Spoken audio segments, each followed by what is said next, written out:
Alcohol was involved, story number 16, Spain. I discovered tapas and cava while on my first business trip to Spain. I had meetings in Barcelona and Madrid, with an in-between overnighter for a meeting in Lisbon, Portugal. While in the two major Spanish cities, I was introduced to restaurants and cafes that resembled urban delicatessens in the U.S. Many had glass cases and tables on one side or in the front of the restaurant, and table seating on the other side. In the cold cases and on open tables were small plates of all kinds of appetizer-sized goodies. Some of the larger establishments had menus of small plate items and attracted more dinner crowds. The smaller cafe-type tapas bars were like a buffet, but often you just told them what you wanted, then they'd plate it and bring it to you. These were patronized by large lunch crowds. I was not familiar with whatever cava was that many of the patrons were drinking, but my colleagues and I ordered it as it was recommended by the waitstaff. I was happy to learn that it is a Spanish sparkling wine. Yum! Finger food and sparkling wine for lunch is not to be confused with champagne for lunch, which is French. Lunches were a fun experience, trying all sorts of new things called tapas. Fun fact about Spain that I also experienced while in Cuba is the tradition of late, long lunches followed by mid-afternoon siesta time and a very late dinner, often 9-10 p.m. These particular meetings involved more than a usual number of attorneys present, as there were a number of very large computer and software companies attending to negotiate some cooperative agreements to make their respective intellectual properties work together.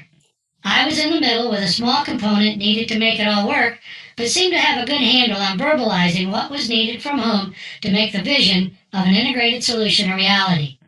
As a result, I was often asked to lead the discussions with the representative executives and their legal beagles in attendance.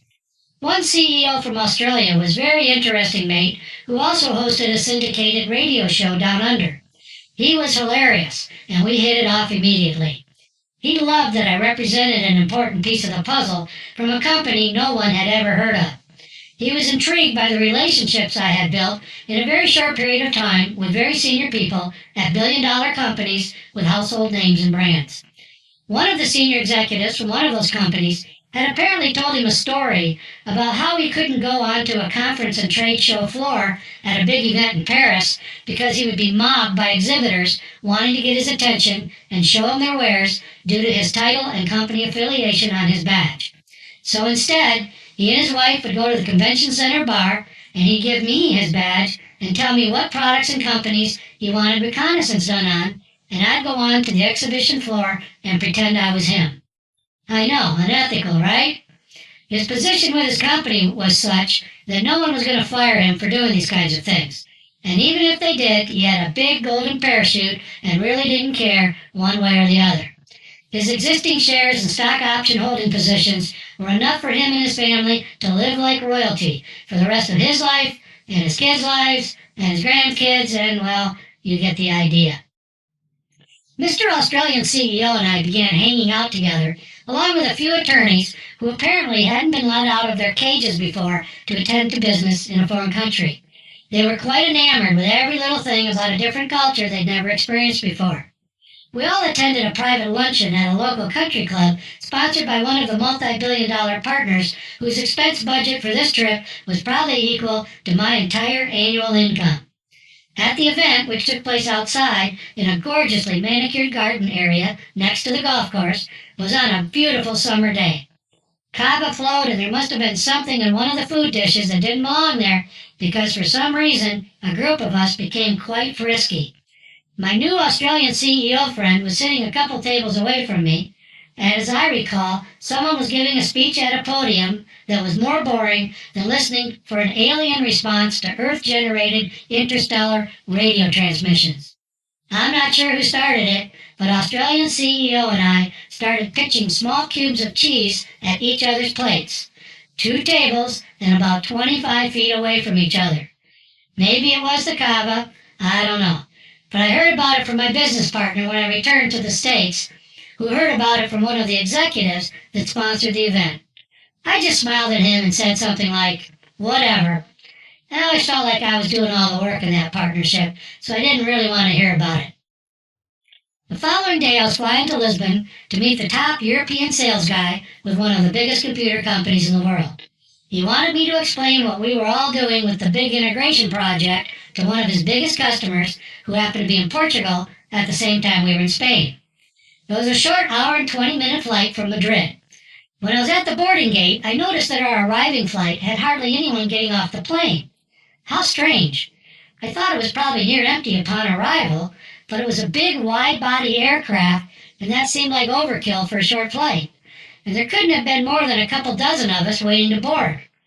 Upon boarding, I was shocked to see that it was nearly full of passengers, but not the usual eclectic collection of air transportation travelers of all ages, makes, and models. The plane was full of white, silver, gray, and a few blue-haired elderly passengers. Even the flight attendants looked beyond retirement age. I've never seen flight attendants looking like what I saw on this flight. It made me a little nervous. I took my seat in the back of the bus as usual, and the door was closed quickly. We were ready to pull back from the gate. All seemed to be in a big hurry.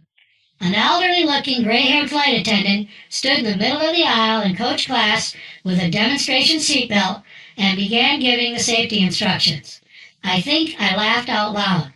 His hair looked like he had just got out of bed. His shirt and belt were all disheveled, shirt half untucked, belt half undone. The other flight attendants didn't look much better. I watched a bunch of grandmas and grandpas who might be needed to save our lives if we crashed go through the demonstration motions to a passenger list that looked like the cast of Cocoon before they found the Fountain of Youth. Our demo giver looked like he barely had the strength to hold up the demo seatbelt or get the life vest over his head. It was hysterical. Unfortunately, my camera was in my briefcase in the overhead. This was a time before we all carried around 12-megapixel cameras in our phones. I learned from my seatmates that this was actually a chartered overnight flight for a large tour group from New York with Lisbon as their final destination. Madrid was just a stop to pick up some additional passengers. That explained everything. The airline obviously put their most senior flight attendants on these type of flights to best accommodate the age of the tour group. I'm sure the term high maintenance takes a whole new meaning on a flight like this. No disrespect to my elders, I'm right behind you. Apparently, Portugal has a similar culture to late night dinner time. After our early morning meeting concluded, or early evening meeting concluded, we dined at a restaurant that we had to wait for it to open at 9 p.m. It's not a typo, dinner hour started at 9 p.m. After dinner, the host who had arranged the meeting asked if I wanted to go check out a nearby club. I was a little tired but said okay until he told me that the club didn't open until midnight. What the hell? Really? I have an early morning flight back to Madrid for more meetings, so I reluctantly passed on what would probably have been some fun, but a sleepless night, but back to work for me. After a long lunch the following afternoon and a siesta back at my room, a rather large group of executives and attorneys reconvened for early evening coffee, sweets, and a continuation of the previous discussions. We were getting close to a deal with a number of parties and moving parts. We broke around 8-9 p.m. and parted in smaller groups to restaurant destinations. Mr. Australian CEO and about 4 or 5 of the attorneys from various companies had apparently put their sights on me for an evening out. I was guessing my reputation preceded me. I don't recall the restaurant, but I remember the last club we went to like it was yesterday. As they do in this part of the world, the evening activities really do not begin until the following morning, as in after midnight. The attorneys wanted to let their hair down away from their spouses and families for a night on the town, and I was happy to help, as was my new best friend, Mr. Australian CEO. We hit a couple of clubs and then walked to a large nightclub not far from our hotel, where there was a line of cars at the valet at 2 a.m. when we arrived. We were curious why so many people were just arriving at the club at this hour. It was a big, loud discotheque crammed with people. Drinks flowed, laughs were loud, and we were having a great time. But no one was paying attention to the actual time, and we all had to be at an 8 a.m. meeting to get to the numerous deals tied together into a cohesive, multi-party agreement. I remember how shocked we all were to see that it was somehow, magically, now 6 a.m. We paid our bill and headed to the front entrance, where we were doubly shocked to find there was still a line of cars waiting to be dropped off with valet service at 6 o'clock in the morning. BMWs, Mercedes, Audis, high-end sports cars, and all kinds of money was flowing into the club at this early morning hour. What do all these people do for a living? Don't they have to be to work soon, too? We were dumbfounded at the sight of the busy club at this hour of the day. We also had a long conversation on the walk back to the hotel about how we could somehow postpone the meeting for a few hours. But that was not a possibility. Too many people with massive salaries and higher pay grades than us. We were key to the meeting and had to shower, get dressed, and get caffeinated as quickly as possible. At the meeting, I know my group was still under the influence of the previous hours. I remember that we could not look at each other without laughing or giggling, so we purposely sat apart and did our best to look sober and intelligent. I remember a female attorney from California had to excuse herself a number of times from the meeting because she couldn't wipe that weird shit-ass smile off her face. She even giggled inappropriately a few times. We heard other stories of late-night debauchery, and it appeared that many others were a bit wounded as well. Like a bunch of teenagers, but who actually knew what they were doing, we made it through the morning session with an eventual meeting of the minds of all parties. And for some, they had a story that they could tell or someday write about when alcohol was involved.